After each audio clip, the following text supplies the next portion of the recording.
Guys, welcome. Collective reading tayo ngayon. So, tingnan natin kung ano yung update dun sa mga taong may galit sa'yo. Okay? So, be open-minded po. Hindi po halos lahat makaresonate. So, tingnan natin kung ano yung situation nila. Ano yung update sa mga taong may galit sa'yo? Ano yung kanilang mga balak? Or ano yung kanilang mga sitwasyon, okay? So, start na tayo. Ano yung update dun sa taong galit na galit sa'yo?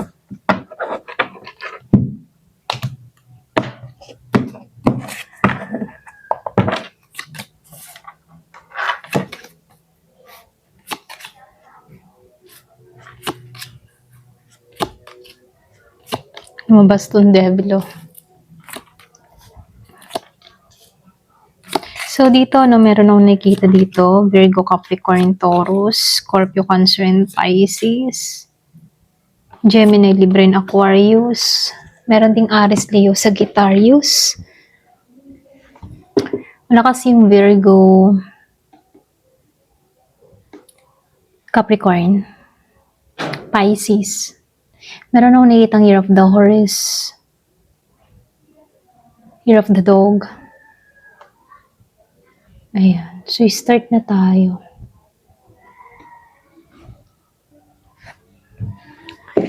So, dito, yung sitwasyon ng taong galit sa'yo, no? Ito yung mga totoo niyang nararamdaman dito. So, meron nung nakikitang 5 of Pentacles, 2 of Cups, and 8 of Cups reverse. Lahat sila naka-reverse dito, no? Kumbaga, itong taong ito, no? Unti-unti naman sila nakakabangon sa kanilang mga insecurity dito, no? Pero, hindi naman din, kahit baga sila yung nakakabangon sa mga insecurity sa'yo, hindi din mabilis gumaan yung loob nila, no? Kumbaga, nasanay sila kasi sa selos at sa mga kakulangan sa kanila. Kahit unti-unti silang nakakaalis doon, merong humihila sa kanila kung bakit nakakaramdam sila ng inggit, galit sa'yo, okay? Merong nagpupush, okay? Kasi meron nung nakita ditong the devil. So, dito, yung iba sa inyo, meron ditong nasirang connection sa pagitan nyo ng taong ito, no?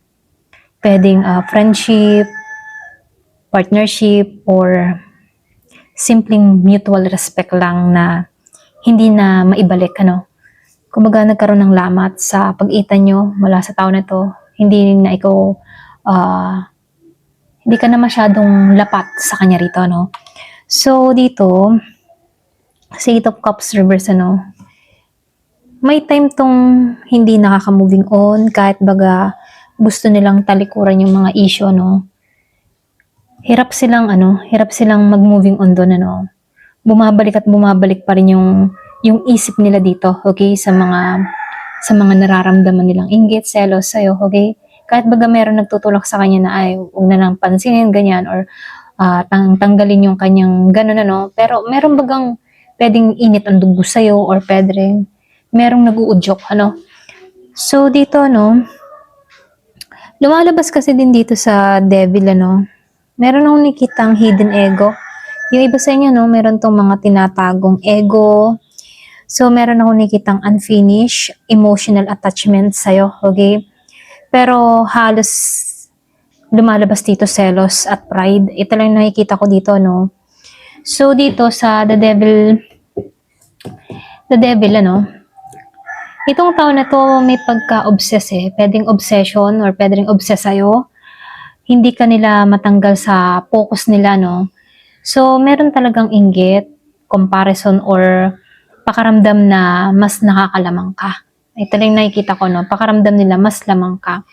So, dito, sa Knight of Cups, ano, sa labas, maaari silang magpakita ng sweet, neutral, or maayos na kausap, ano? Pero hindi lahat ng kanyang emosyon dito ay totoong pure, okay? May duality, pero pwedeng meron siyang dalawang personalidad. Mabait sa harap, pero may internal struggle sa loob, okay?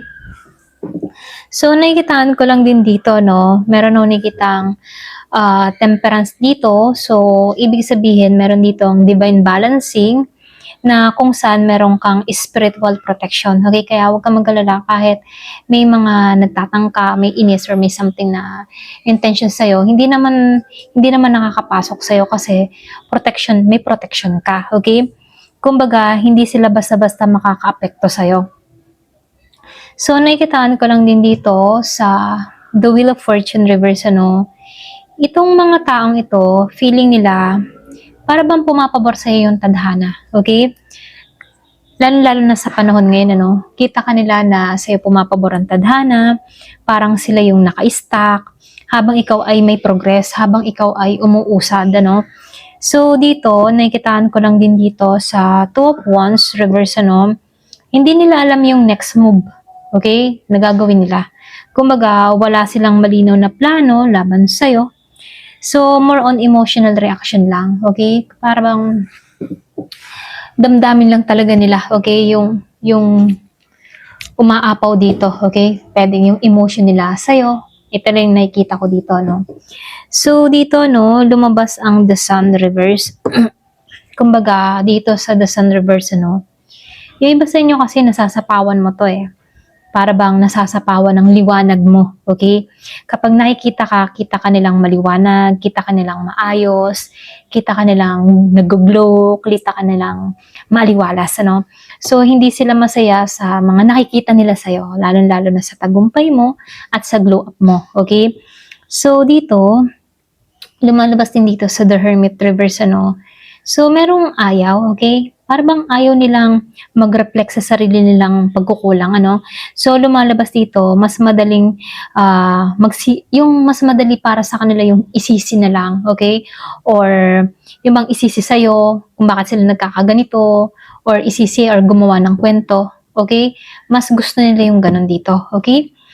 So, dito sa Knight of Swords,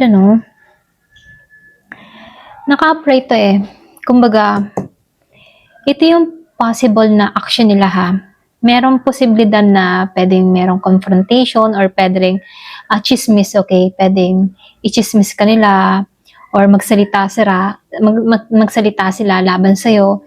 Meron akong nakikitang indirect parinig. Ito lang nakikita ko, pwedeng magparinig. Pero ganun pa man, dahil meron akong nakikitang Three of Swords, upright, may nasasaktan pa rin, okay? Hindi pa healed ang pride nila. So, ito lang nakikita ko dito. Then dito, sa Three of Wands, upright, So, dito, sa Three of Wands, upright, sa huli, mas malaki yung path mo kaysa sa kanila. Ito lang nakikita ko, Ikaw kasi merong move forward, Kumbaga, may pagkilos, may galaw.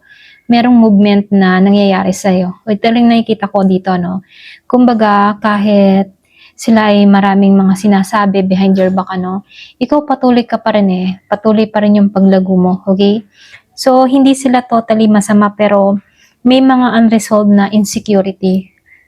Ito lang nakikita ko, insecure sila sa'yo. Pwede sa mga achievement mo, pwedeng sa ganda mo, okay?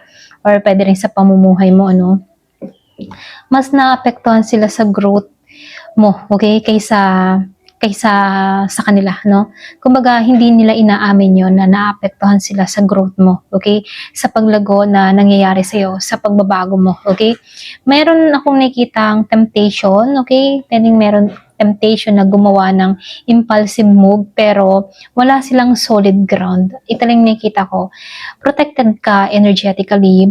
Kung mapapansin mo, mas sila yung nagkakaroon ng struggle kaysa sa'yo, okay?